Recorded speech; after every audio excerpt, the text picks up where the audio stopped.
Hi guys, and welcome back to Drive to School Chat, where we discuss a topic in geography on our way to school. Now today I'd like us to talk about coastal management. And when we are talking about coastal management, especially here in the UK, we are actually looking at it from two perspectives. And the first perspective is from a traditional approach to coastal management. And then we also have a modern approach to coastal management. And that's what we are going to be talking about today. And we are also going to be looking at the specific methods that have been used for coastal management, being soft engineering and hard engineering.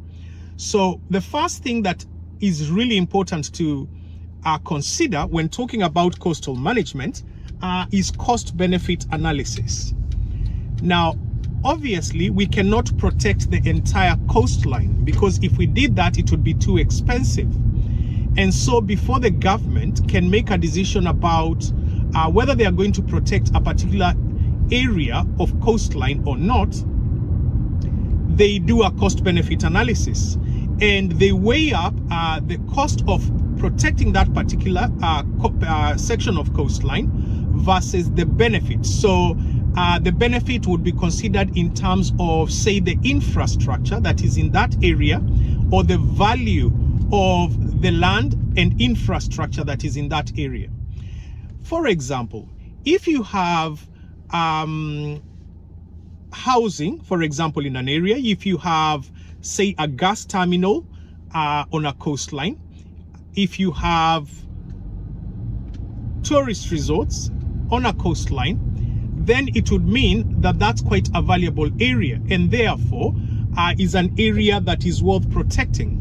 Now, if we put that in monetary terms, and we say that, say the value of all the infrastructure that is in that area is around £100 million, and the cost of protecting the coastline is around £5 million, then it's a no-brainer, because you will need to protect that particular section of coastline, because if you don't, then the infrastructure that is there, if destroyed, will cost a lot more to replace as compared to the coastal defenses that you'd have put up for 5 million. So the cost-benefit analysis is very important before you actually decide on whether you're going to protect a particular part of the coastline or not. So that's what coastal management is. It's about protecting the coastline. One of the ways that you can do that is by the use of hard engineering.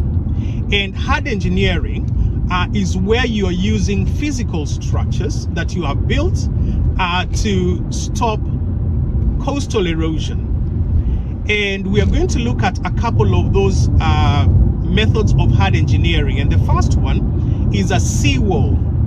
So a seawall will be used to protect the coastline, because it will take the force of the waves. So the waves will be crashing onto that concrete wall, or concrete seawall if you like, other than crash onto the coastline itself. Now that will ensure that the rates of erosion come down, or the rates of erosion are very, very low, because the area will be protected. And the way the seawalls are built here in the UK, or in most places anyway in the UK, they are recurved. Now they are recurved, meaning that they are curved at the top. And the reason that they are curved at the top is so that they can deflect the waves back into the ocean. And by doing that, obviously, the waves will not spill over onto the coastline. They will not go above the wall and spill over into the coastline. So they are recurved for that particular purpose. Now, when we are talking about sea defenses as well, it's always important to think about, because of the cost-benefit analysis, it's always important to think about the advantages and disadvantages. So in terms of advantages of using seawalls, they are obviously concrete, and therefore they are very effective in protecting areas against coastal erosion. So their effectiveness is one big advantage of them. However, a disadvantage is that they are quite costly to put up. or they are quite costly to build, so they are very expensive. So that is a disadvantage. And then some people argue that, you know, they spoil the look of the coastline because it no longer looks natural because you're using the seawalls to protect it. And not only that, but some people argue that seawalls prevent access to the beach, such that you would have to access the beach via steps or, you know, stairs to get to the coastline. So they feel that that is an inconvenience. So all these are, you know, disadvantages that people think that those seawalls bring to a particular section of coastline. Okay, let's move on to the next one. And the second one is groins. Now, groins are wooden structures. Most of the time they are wooden structures that are built out towards the sea. So they are constructed to stop the process of longshore drift. And we know that longshore drift is the movement of sediment along the coastline in the direction of the prevailing wind. So when you build those groins and they are sticking out to sea, then they are going to stop that movement of the sand. They are going to trap the sand, and so you will have a sand buildup.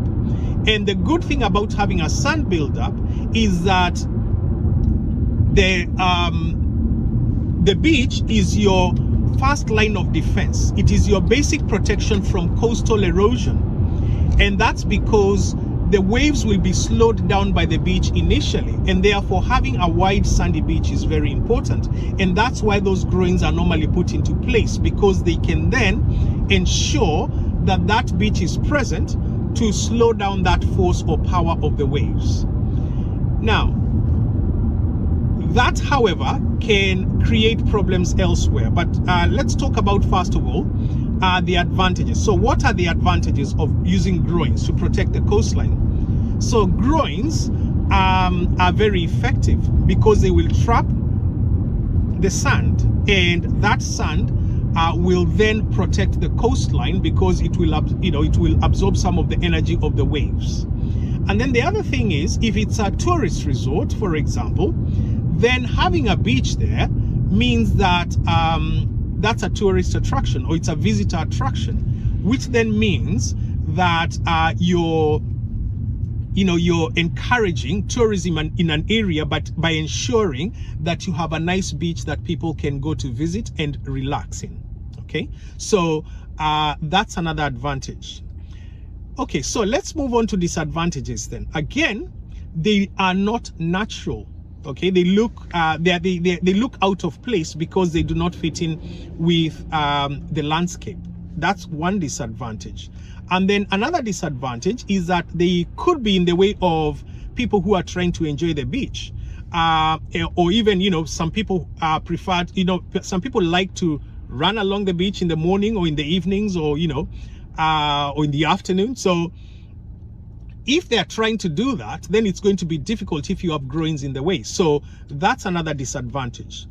And then perhaps the one that is most relevant as a disadvantage is what is referred to as the terminal groin syndrome.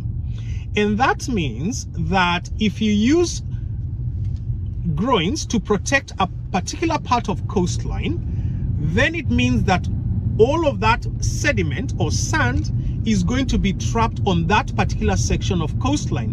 And if there are areas that are further along the coastline, they are likely to be starved of that sediment or that material, which means that they are not going to have the protection that they need.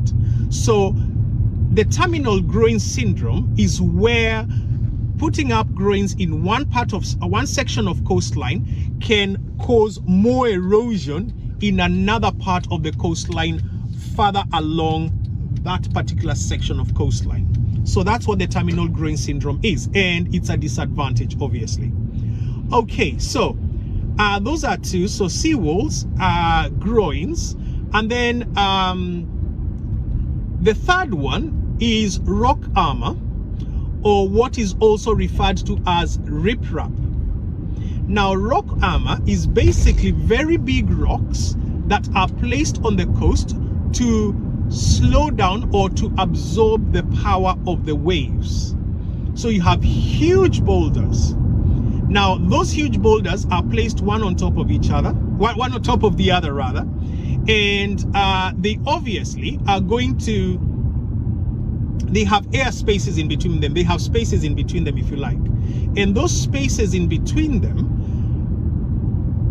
will ensure that the wave is absorbed by those rocks or by that rock armor. And the reason for that is that as the wave comes in, first of all, it's going to encounter those boulders, and those boulders are going to slow it down. But then some of the water will seep through the spaces that are in between those boulders, and therefore the water is going to be, they are not a solid wall, and therefore they are not likely to be broken easily. And because the water is getting into them or going into them gradually, then the force of that wave is going to be absorbed, and therefore reducing coastal erosion. The benefit of using rock armor to protect coastlines, first of all, is that it's effective. So it's going to ensure that the coastline is not getting eroded. And then secondly, it looks a little more natural than, say, a seawall or the groins. So it might, the rock armor might fit in with the landscape a little better. Although, having said that, it's quite subjective, because some people may think that that's not the case. So I guess it's down to personal, personal preference and opinion. But they are considered to be a little more natural than the others. Then in terms of disadvantages, they are quite expensive, and therefore the cost of them, needs to be considered carefully. Now let's move on then to the methods of soft engineering. Now, when it comes to soft engineering, the main method, or one of the methods that is used for soft engineering, so soft engineering is where you're working with nature to protect the coastline. So you're not necessarily putting up physical structures to protect that particular coastline. You are trying to work with nature to do so. And one of the ways that you can do so, the first method is through cliff stabilization. So cliff stabilization is where you put drains, for example, into the cliffs to ensure that any excess water that would otherwise saturate that particular cliff is drained off.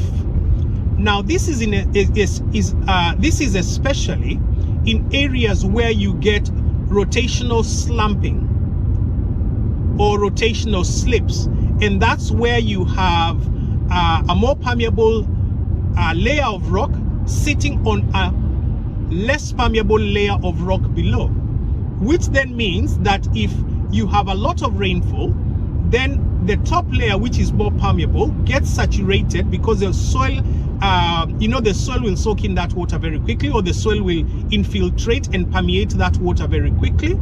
And because of that, it's going to cause, that soil to become saturated, because once the water gets to the harder rock and more impermeable rock below, it's going to sit on that impermeable rock, and so it's going to build it's going to build upwards. And because it builds upwards, then this topsoil is then very saturated with water, and that saturation causes those rotational slips or the rotational slumping to take place. So if you drain the cliff, if you put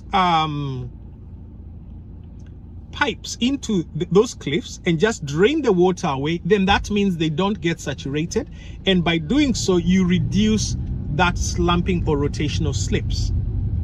Okay, so that is cliff stabilization. That's the first method in cliff stabilization. You can also plant vegetation, and if you plant vegetation, especially on the cliffs, then that vegetation is likely to hold the soil together. And because of that, and then it will also soak up some of the rainwater because it's the plants take up the water through their roots. So the roots will soak up some of the water, they will hold the soil together, and therefore the rates of erosion are likely to be reduced by that. So that's also really, really important. So that's the second one. And then the third method of soft engineering is beach replenishment. Now, beach replenishment is where you add material or you add more sand to the beach. Now, by doing that, you remember we talked about the fact that the beach is the first line of defense. And if you add that beach material to an area, then it means that that section of coastline is likely to be a little more protected from coastal erosion by that wide sandy beach. So those are the three main types of soft engineering. Okay, we are now going to discuss the modern approach to coastal management here in the UK. Now, the modern approach seeks to employ a more holistic approach to coastal management. Now, why do they do that? The first reason is because of the cost of coastal management. Now, when we're talking about the sea defenses that can be put up, we did mention that it can be quite expensive. And because of that cost, the government and the local councils have had to come up with this modern approach to coastal management. And then secondly, we talked about the terminal growing syndrome, which means that if you protect one part of the coastline, then it's likely to have an impact on a different part of coastline. So that means then that you will need a holistic approach, because you will think of the coast in its entirety. So you're not just thinking about one section in isolation, you're thinking about the entire coastline. So how does the UK take the entire coastline into consideration? They use the integrated coastal zone management. So under this, they come up with SMPs, which are shoreline management plans. And they use those plans to ensure that the coastline is being considered, the entire coastline is being considered when decisions are being made about where to put up sea defenses and where not to put up sea defenses. When implementing the shoreline management plans, local councils will have to do so, obviously, for long stretches of coastline. And they will have 4 choices to make as to what kind of approach to use when implementing their shoreline management plan. So they can either, number one, hold the line. And hold the line means maintaining the coast at in the position where it is. So that means that they will not allow that section or stretch of coastline to retreat or to be eroded. And to do that, obviously, you will need to put up sea defenses. So whether that be sea walls or rock armor or groins, you are putting management in place or sea defenses in place to ensure that that coastline does not retreat and that you maintain it at its current position. Now, obviously, that implies that a cost-benefit analysis will have been done to determine that that is the best decision going forward, because then it would imply that that particular area is worth protecting, or it has infrastructure that is worth protecting, that the cost of protection that is going to be incurred is a lot less than what the area is worth. Okay.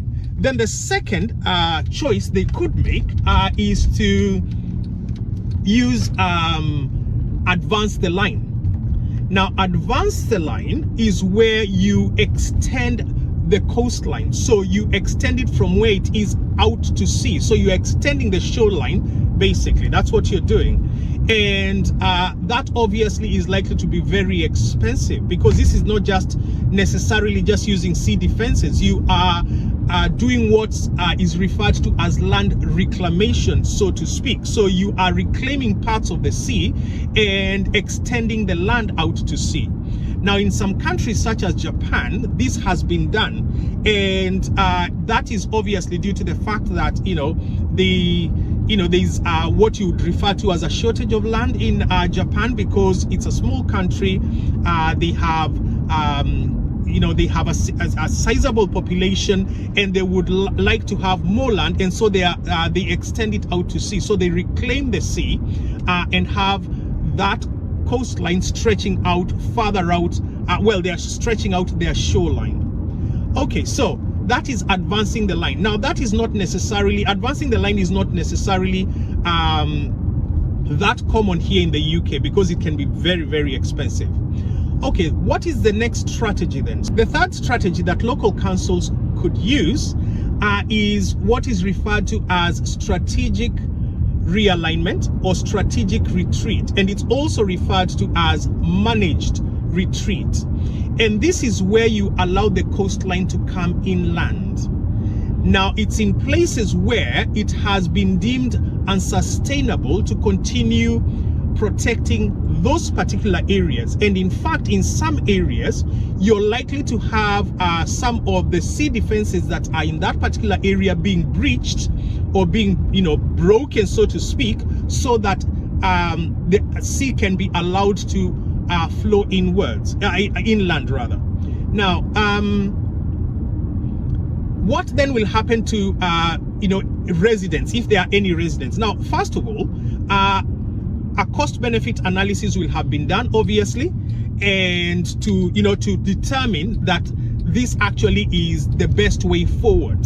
So it may be an area that is not as valuable, and therefore, if there are any residents there, they can be relocated gradually out of the area as the sea is allowed in. Okay, then moving on to the fourth and the last strategy or choice that local councils can use in the shoreline management plan. They can also choose to do nothing and just let nature take its course. So whatever erosion is going to take place, then that erosion will just take place.